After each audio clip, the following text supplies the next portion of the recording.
Hi there everyone, my name is Zach and welcome to my channel.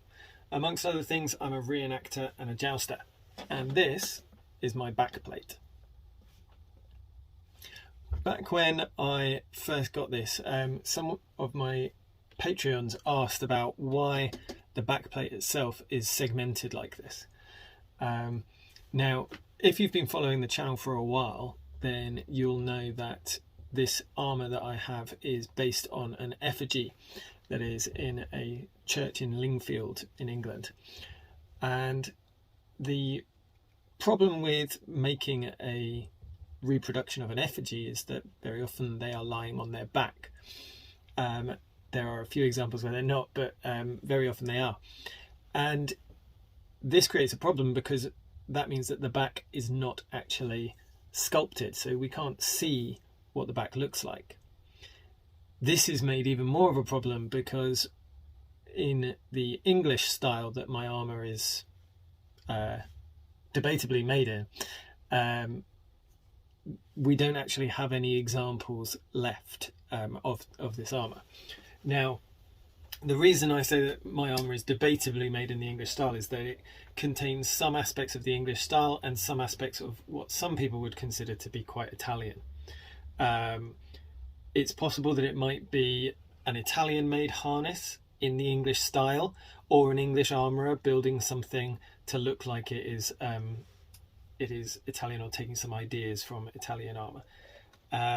It may just be that it is a type of English armour that we don't have much left of. There are 4 different armours that are very similar in England, all in effigy form. So it's possible that it is a separate sub-style of English armour.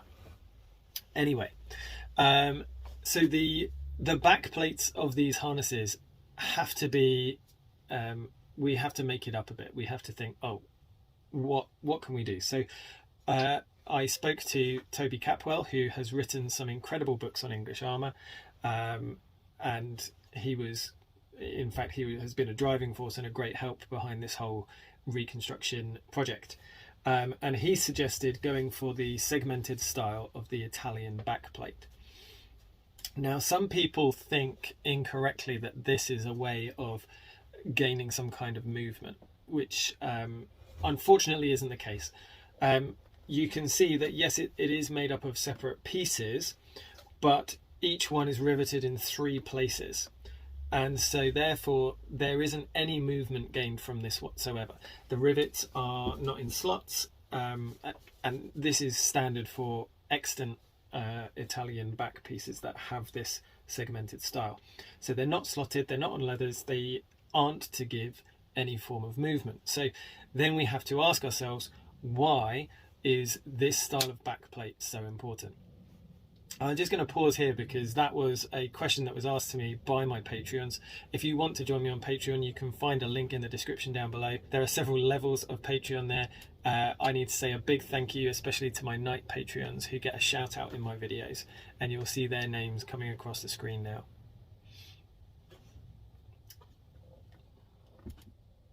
So back to why this armour was made like this segmented backplate.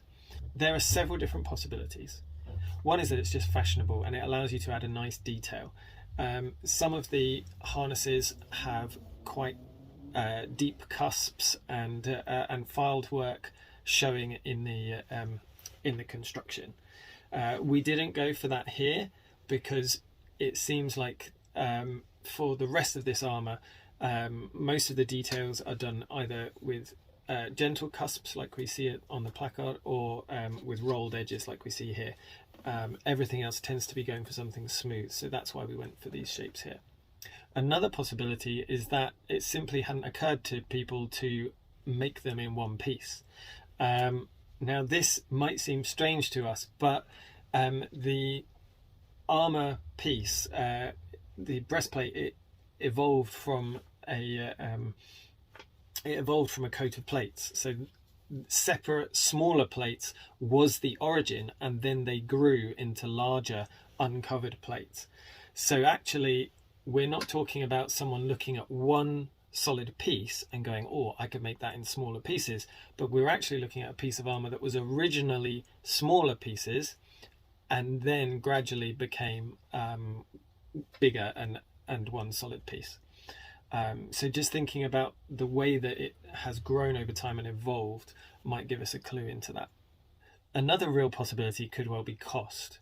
Now, even today, it can be tricky to get sheets of metal that are made that are to the right size and shape, depending on what's going on in the world for all of your things. Smaller plates like this could more easily be made with smaller pieces of steel, maybe even offcuts of steel. So where you are less likely to be hit, it might be beneficial to use up these smaller pieces of steel and not have to buy new large plates in order to make the back out of one piece. Now, I've also heard a theory that it could be to do with the heat treating process. Nowadays, we tend to heat treat our armor by putting it into a kiln, and we have digital thermometers to tell us how hot it all is and all of that sort of thing. In the 15th century, it was heat treated in a different way because you needed to be able to watch it, and they would see the colour that the plates have turned, and then they would be able to tell whether it had reached the correct temperature or not. The entire plate needed to get to the same temperature as all of the others. So it is possible that where it was unnecessary for it to be a larger plate, heat treating it in smaller sections would allow more even heat treatment. Of course, it's a very real possibility that the real reason is none of these, or maybe even a combination of all of them. It's very possible that this was just a style thing that was done by armourers for no real reason other than it was always done like that. Maybe they didn't know why they used to do it like that.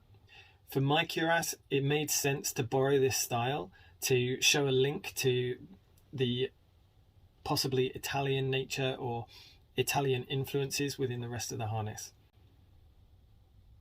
But if you were going to get your own version of this harness made, then a solid one-piece backplate would be equally plausible, as there does seem to be evidence of these in England in the 15th century. Well, I hope this has been interesting to you. If it has, don't forget to like, don't forget to share and subscribe.